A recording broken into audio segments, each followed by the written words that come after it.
प्रिय विद्यार्थियों, आज हम तृतीय वर्ष राजनीति विज्ञान के paper first western political thought and isms की चर्चा करेंगे। आज का हमारा अध्ययन का विषय रहेगा अरस्तु द्वारा संविधानों या राज्यों का वर्गीकरण, क्लासिफिकेशन ऑफ कॉन्स्टिट्यूशंस, या हम कह सकते हैं क्लासिफिकेशन ऑफ स्टेट्स। अरस्तु द्वारा संविधानों या राज्यों का वर्गीकरण राजनीति विज्ञान की कोई मौलिक देन नहीं है। उसने प्लेटो द्वारा स्टेट्समैन में किए गए राज्यों के वर्गीकरण को ही अपनाया है। अरस्तु की संविधान विषयक विवेचना 158 भिन्न भिन्न संविधानों के अध्ययन पर आधारित है। अरस्तु ने संविधान की व्याख्या दो रूपों में की है। सर्वप्रथम वह कहता है, राज्य के विभिन्न मनुष्यों के जीवन निर्वाह के विशेष नियमों का नाम ही संविधान है। इस प्रकार संविधान एक जीवन पद्धति है, जीवन निर्वाह का एक विशेष मार्ग है। इस पहली परिभाषा में अरस्तु संविधान के नैतिक रूप की ओर ध्यान आकर्षित करता है। दूसरी परिभाषा में अरस्तु संविधान के राजनीतिक स्वरूप की ओर संकेत करता है। वह कहता है, संविधान केवल जीवन निर्वाह की पद्धति ही नहीं, राज्य के प्रशासन की व्यवस्था का भी नाम है। संविधान द्वारा शासन के विभिन्न अंगों का वर्णन किया जाता है। उन अंगों का स्वरूप निर्धारित किया जाता है तथा उनका परस्पर संबंध सुनिश्चित किया जाता है।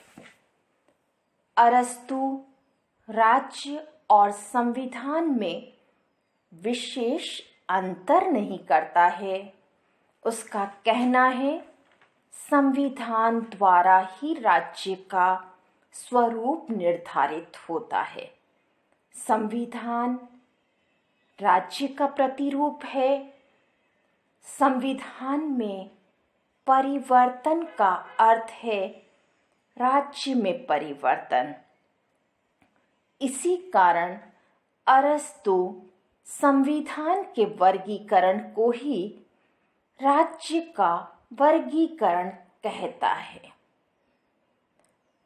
संविधानों का सर्वप्रथम वैज्ञानिक वर्गीकरण अरस्तु के द्वारा किया गया है। अरस्तु ने अपना यह वर्गीकरण दो आधारों पर प्रस्तुत किया है।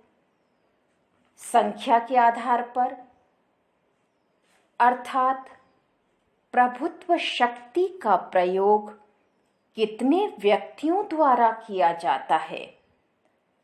दूसरा, लक्ष्य या उद्देश्य के आधार पर, जिसका तात्पर्य है शासन करने वाले व्यक्तियों का उद्देश्य सार्वजनिक हित है या स्वार्थ सिद्धि। बच्चों, अरस्तु ने पहले आधार पर एक व्यक्ति का शासन, कुछ का शासन एवं बहुसंख्यकों का शासन, इस प्रकार के 3 भेद किए हैं। दूसरे आधार पर अरस्तु ने इन्हीं 3 शासन व्यवस्थाओं के 2 रूपों, स्वाभाविक और विकृत का निरूपण किया है। अरस्तु के अनुसार शासन का वह रूप स्वाभाविक है जिसमें शासन सामान्य हित के आदर्श के आधार पर कार्य करता है, और विकृत रूप वह है जिसमें शासक वर्ग केवल अपने हितों को दृष्टि में रखता है।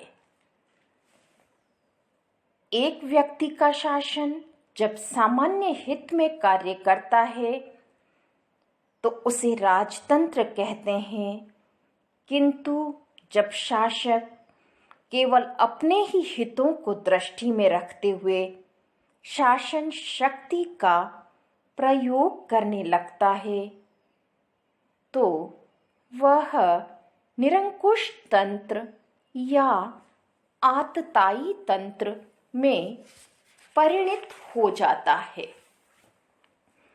थोड़े से व्यक्तियों का शासन जब सामान्य हित में कार्य करता है तो वह कुलीन तंत्र है, किंतु जब वह केवल शासकों के हितों को ही दृष्टि में रखता है तो वह धनिक तंत्र में परिणत हो जाता है।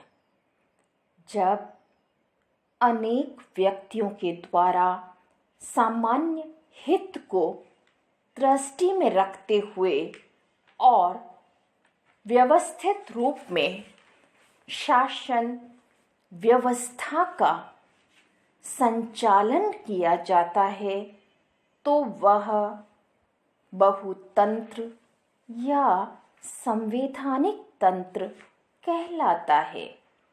किंतु जब अव्यवस्था फैल जाती है और भीड़ के ही हितों को ध्यान में रखा जाता है तो वह भीड़ तंत्र कहलाता है।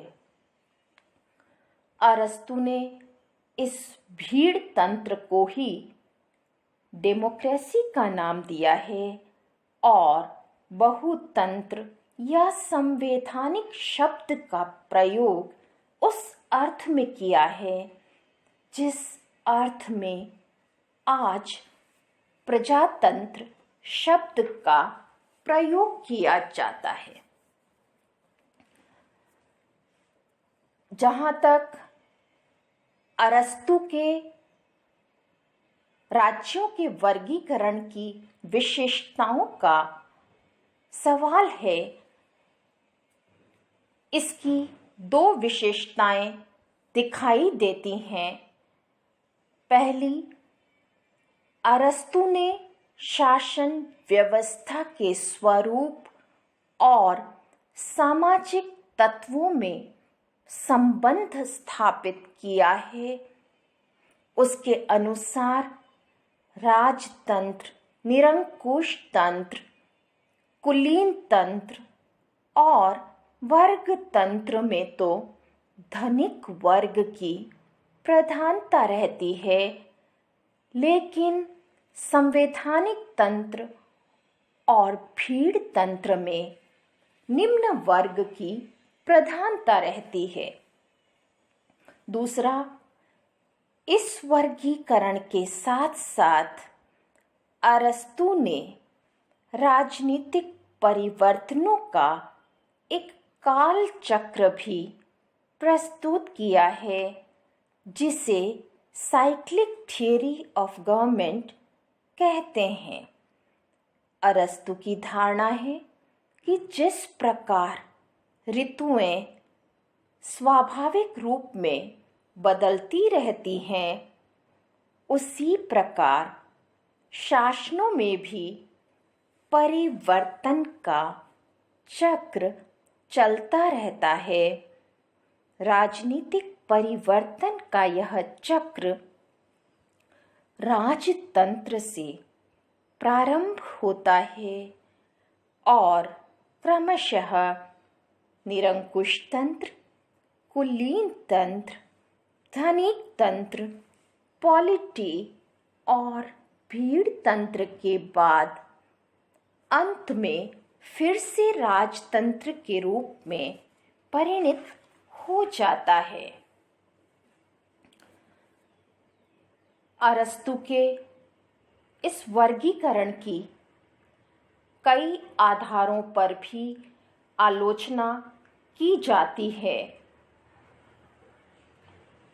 आलोचकों का कहना है कि अरस्तु ने अपने समय के नगर राज्यों का वर्गीकरण किया है, जिसे आज के राष्ट्रीय, बहुराष्ट्रीय और भीमकाय राज्यों का वर्गीकरण करने के लिए प्रयोग में नहीं लाया जा सकता। कई आलोचक कहते हैं यह सरकारों का वर्गीकरण है, राज्यों या संविधानों का नहीं है। इसमें मौलिकता का भी अभाव है। इस वर्गीकरण में संविधान, राज्य और शासन शब्दों में अंतर का भी अभाव है।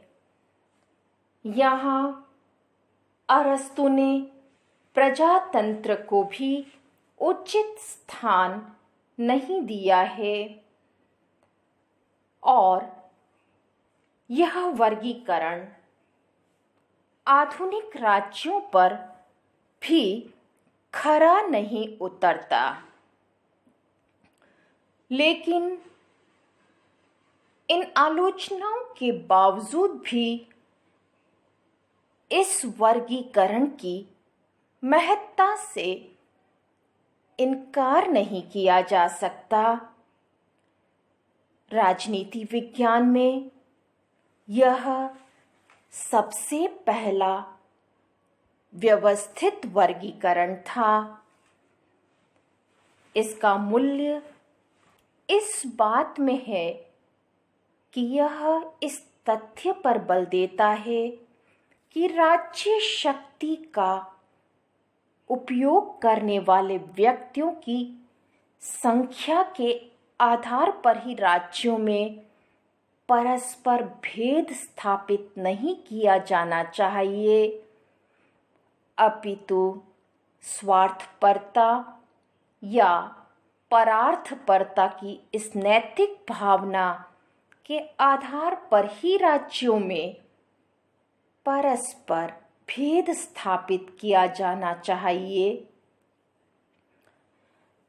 यही नहीं, अरस्तु की अवधारणाओं ने बाद के वर्गीकरण की योजनाओं को स्थायी रूप से प्रभावित किया है। पॉलीबियस ने भी इसी ढंग का वर्गीकरण प्रस्तुत किया है। उसके बाद सिसरो, मैकियावेली, बोंदा, हॉब्स, लॉक, रूसो, मॉन्टेस्क्यू आदि विचारकों ने सरकारों के वर्गीकरण की योजना प्रस्तुत की। इन सब वर्गीकरण का स्रोत अरस्तु का वर्गीकरण ही है। अतः प्यारे बच्चों, हम ये कह सकते हैं कि अरस्तु का वर्गीकरण ही सर्वप्रथम वैज्ञानिक वर्गीकरण था, जिसने आधुनिक वर्गीकरण का मार्ग प्रशस्त किया है।